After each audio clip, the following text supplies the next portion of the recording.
Welcome back to another episode of Stacking M's, where we focus on marketing, money, and mindset. I am Paton, marketing consultant and business coach. And today I want to talk to you about this phenomenon of things that are happening on social media with e-commerce brands.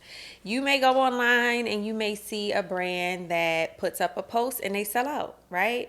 Or you may experience going and shopping for a particular product and it's sold out. And I want to talk about why this is not actually a good strategy, because it's causing you to lose out on money, and you could also be losing out on customers. So today I'm going to get into what it actually means to sell out in a negative way, and how you can actually use the sell out strategy to your advantage. But it has to be the actual strategy for your business. So you all probably remember when Popeyes put out the chicken sandwich and there was a frenzy all over the world that people were standing in line or waiting in line through drive-thrus trying to get this chicken sandwich. And then when it sold out, there were people that were upset, and it caused a lot of negative PR for them, both on social media and just in life in general. Everyone was talking about it. Now, on the flip side of that, their competitors were coming for them. So Chick-fil-A said, we're never sold out. You can get our chicken sandwiches 6 days a week. Pull up on us, right? So when you think about being sold out, yeah, it might look like it's sexy, but it's actually not, because you have people and potential customers that are now upset with you because they can't get the products that you sell. So my sister, my cousin, and I, we shop from this one brand. I'm not going to say their name. And we shop primarily for this one product that they sell. We love it. It works great. And this brand in particular is always having a sale, which we already know is a problem. You should not always be having a sale. So when we get the emails or we get the notifications, or we just need to re-up on our product, when we go to the website, we cannot find it because it's sold out. Now, my cousin is still sticking with them, but I left. I went and I found another brand that has a comparable product, and that is the product that I use, because I value being able to buy the product when I need it, when I want it. I'm not waiting on a sale versus waiting for them to always get it in stock. And I promise you, this product is always out of stock. So think about that.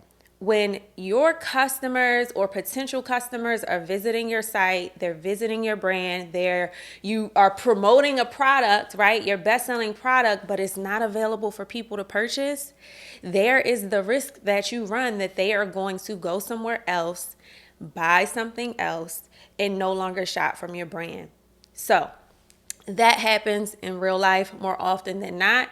You just may not be aware of it because the people are not telling you that they're going to another brand to shop. Now, I want to talk about this concept of opportunity cost, right? Now, there is a cost that you incur, whether you know it or not, when your brand is sold out. I just gave you an example. I used to shop with this brand, and I would buy many products, but we were going there for that one particular product. So now, as a result, I no longer shop there at all. So the $100 that I would spend there when I would place the order every month, they're no longer seeing that, right? Now, I'm just one of their many customers, but think about multiplying that by 100 customers or even 50 customers. How is that impacting your business? It's taking away money from your top line, from your revenue, right? Because customers are not willing to wait, and they really want to just make purchases when they want to make purchases and not have to wait for your products to be back in stock. So if you multiply that, you will get the opportunity cost, right? But again, you have to be in tune with and know and understand what percentage of your customers are actually willing to do that. So I'm going to share some stats with you on about how many or the percentage of customers that actually do this, right? So you can kind of put this in real terms for your brand if you are consistently out of stock.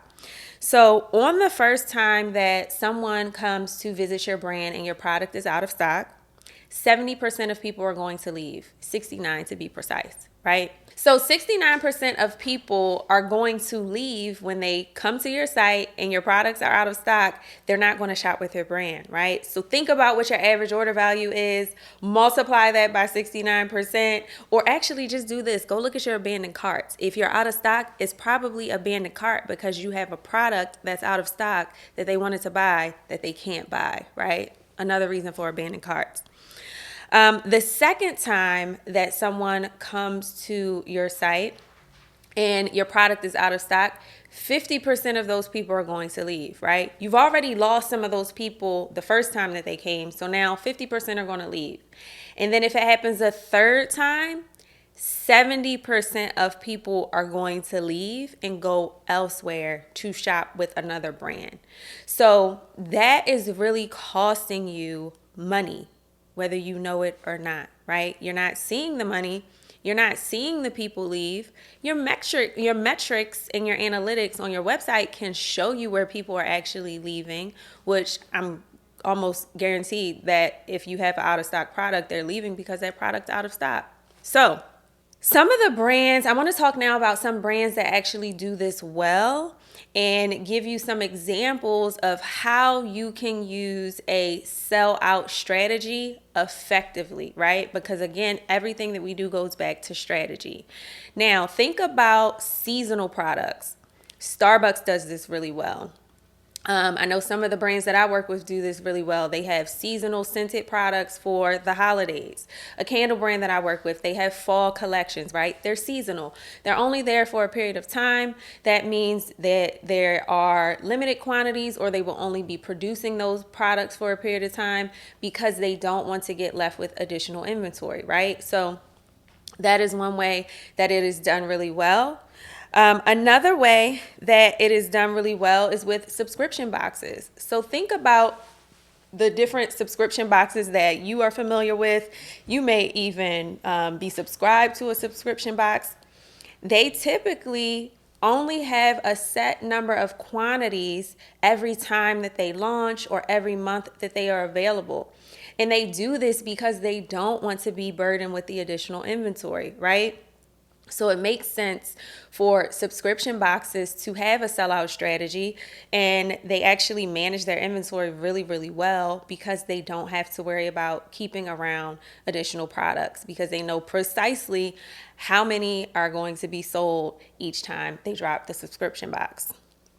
Now, let's talk about some of the things that you can actually do if you want to have a sellout strategy, right? So subscription box is one of those ways. If you are a subscription box, there is a way for you. I just described it, how you can actually sell out. And that is actually a really sexy way to sell out, right? One of the things that you want to do if you want to have a sellout strategy is first offer limited quantities. Let people know upfront that there are only 500 of this product, 1,000 of this product available, or whatever that number is.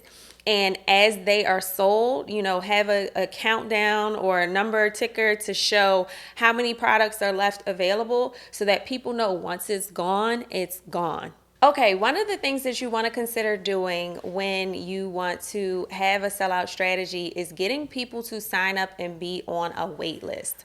Getting people on a wait list is a great opportunity for you to have them ready and available to buy when you actually launch your products and they are available to purchase.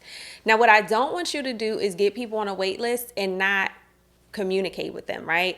Having people on a wait list for any period of time is a great opportunity for you to engage with them, to build anticipation with them, to get them excited, even more excited than when they initially signed on to the wait list, that when this product actually becomes available, they will be the first ones notified and the first in line to be able to have access to it. Now, another thing that you can use is countdown timers. Countdown timers are a great way to show, hey, when this countdown timer hits 0, this product will no longer be available. Or when this countdown timer hits 0, we have no more, right? So use that as a way to actually sell out and drive urgency for people to shop with your brand and bring in sales immediately versus them lingering. One of the things that I want to touch on lastly is that a lot of times when brands are selling out, right, we know it looks sexy, we know it looks good. Some people actually aspire for that to be them. But really what's happening, if you don't employ any of the strategies that I just talked about as far as how to actually successfully sell out, and have that be a part of your business's strategy, then you probably are dealing with inventory management problems. And what that means is you're not effectively forecasting your inventory. You don't have real controls and processes in place to understand how much product you should be ordering, how much you're selling through after you've ordered it. So this is really a good opportunity for you to look at your numbers, right? Understand what is selling well, what is not selling well. If you have a lot of inventory left over at the end of the sales cycle for that product, you may want to adjust your quantities, adjust your order quantities, and make sure that you are building enough anticipation around those products so that when it comes time for them to, expire, or they're seasonal or whatever, or you're getting rid of them, that you don't have to do really steep discounts in order to get rid of them. Because what that does is it cuts into your profit margin. Okay? So, again, selling out is not sexy unless it is a part of your overall strategy. And if it is a part of your overall strategy, then employ the things that we talked about today and go ahead and sell out and then let everybody know about it. All right? So thank you for being here on another episode of Stacking M's. I will see you on the next one. The things that I instantly wanted to do differently was make sure that I was not doing everything by myself.